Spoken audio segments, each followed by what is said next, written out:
Many, many years ago, God decided that he wanted to hide the greatest secret.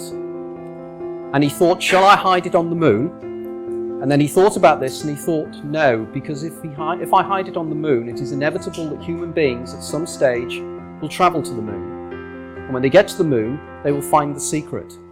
And then he thought, well, maybe I could place the secret in the bottom of the ocean. And for the same reason, he thought, no, I can't do that, because if I do that, mankind will still find it, and unworthy people will find it. And then in a moment of inspiration, he decided the best place to hide the secret of the universe is deep inside the human mind. Because he argued that only the right people will find it, and they will find their own way to it. I believe in manifestation. I believe in, putting a rocket of desire out into the universe, and you get it when you believe it. You get it when you believe you have it. And that's the key, is like people still, they sit around going, when's it gonna come, when's it gonna come, when's it gonna come, when's it gonna come? And that's the wrong way. You're facing the wrong way, you're facing away from it. You have to go, it's here, it's here, it's here. It's our intention. Our intention is everything. Nothing happens on this planet without it. Now, fear is going to be a player in your life, but you get to decide how much. You can spend your whole life imagining ghosts, worrying about the pathway to the future, but all there will ever be is what's happening here, and the decisions we make in this moment, which are based in either love or fear. So many of us choose our path out of fear disguised as practicality. What we really want seems impossibly out of reach and ridiculous to expect, so we never dare to ask the universe for it. I'm saying, I'm the proof that you can ask the universe for it. Please.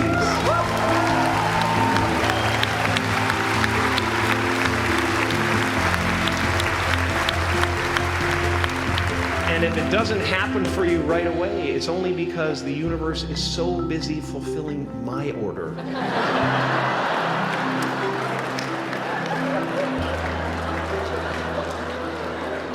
Party size!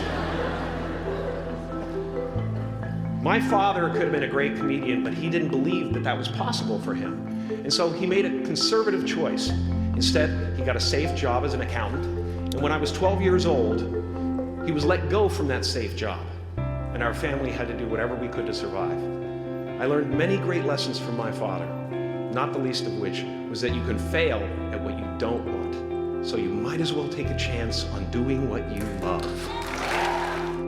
I think it's really a marvelous thing, that visualization thing you did. Do y'all read about this or hear this? That you used to go up on Mulholland Drive and park every night and visualize seeing yourself as...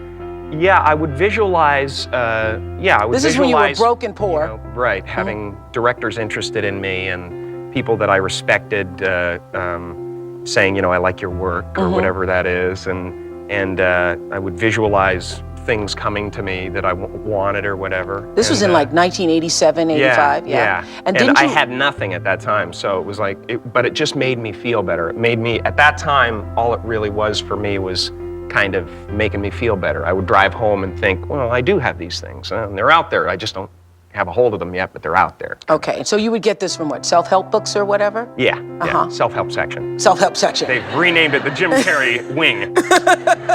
So didn't you write yourself a check? I heard that you did, is that true? I wrote myself a check for $10 million for acting services rendered, and I gave myself 5 years, or 3 years maybe, and I dated it Thanksgiving 1995. And I put it in my wallet, and I kept it there, and it deteriorated and stuff. But then, just before Thanksgiving 1995, I found out that I was going to make $10 million on, I think it was Dumb and Dumber, maybe. Dumb and Dumber, yeah. So you visualize yourself like... Visualization works if you work hard. Yeah. Well, yeah, that's the thing. You can't just visualize and then, go eat a sandwich. I am at the top of the mountain, and I was, and the only one I hadn't freed was myself, and that's when my search for identity deepened. I wondered who I'd be without my fame. Who would I be if I said things that people didn't want to hear? Or if I defied their expectations of me? What if I showed up to the party without my Mardi Gras mask and refused to flash my breasts for a handful of beads? I'll give you a moment to wipe that image out of your mind. But you guys are so ahead of the game. You already know who you are. And that peace that we're after lies somewhere beyond personality, beyond the perception of others, beyond invention and disguise, even beyond effort itself. You can join the game, fight the wars, play with form all you want, but to find real peace, you have to let the armor go. Your need for acceptance can make you invisible in this world. Don't let anything stand in the way of the light that shines through this form. Risk being seen in all of your glory. I have a reset button, and I ride that button constantly. Once that button is functioning in your life, there's no story that the mind could create that will be as compelling. The imagination is always manufacturing scenarios, both good and bad, and the ego tries to keep you trapped in the multiplex of the mind.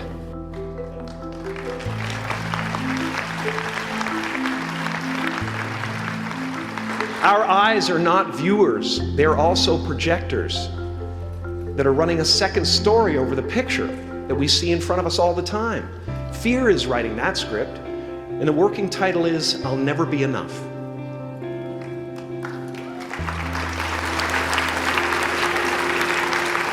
Now you're going to look at a person like me and say, how could we ever hope to reach those kind of heights, Jim?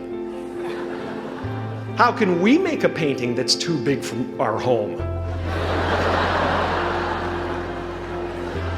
How do you fly so high without a special breathing apparatus? This is the voice of the ego. And if you listen to it, there will always be someone who's doing better than you.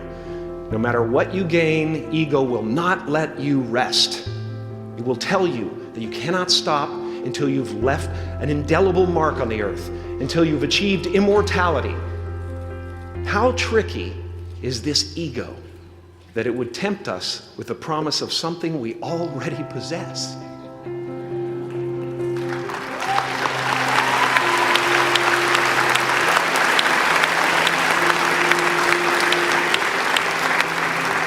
So, I just want you to relax. You know, that's my job. Relax and dream up a good life.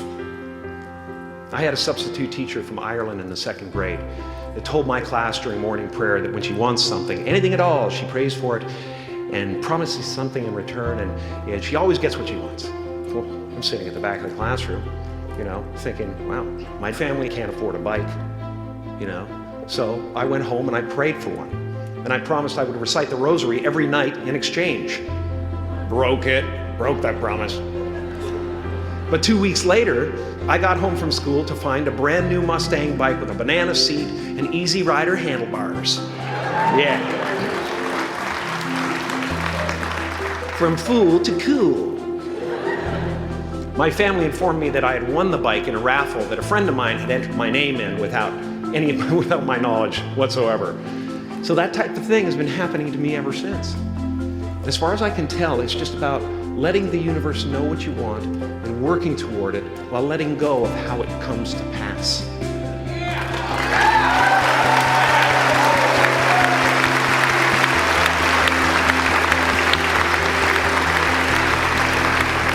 Your job is not to figure out how it's going to happen for you, but to open the door in your head.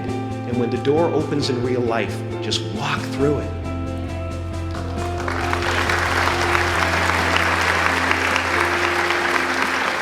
And don't worry if you miss your cue, because there's always doors opening.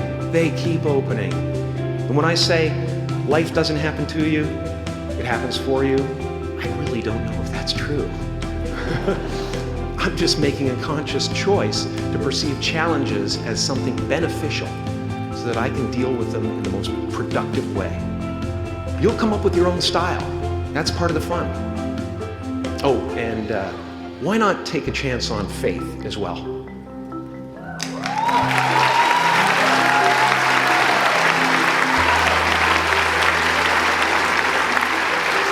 Take a chance on faith. Not religion, but faith. Not hope, but faith. I don't believe in hope. Hope is a beggar. Hope walks through the fire and faith leaps over it.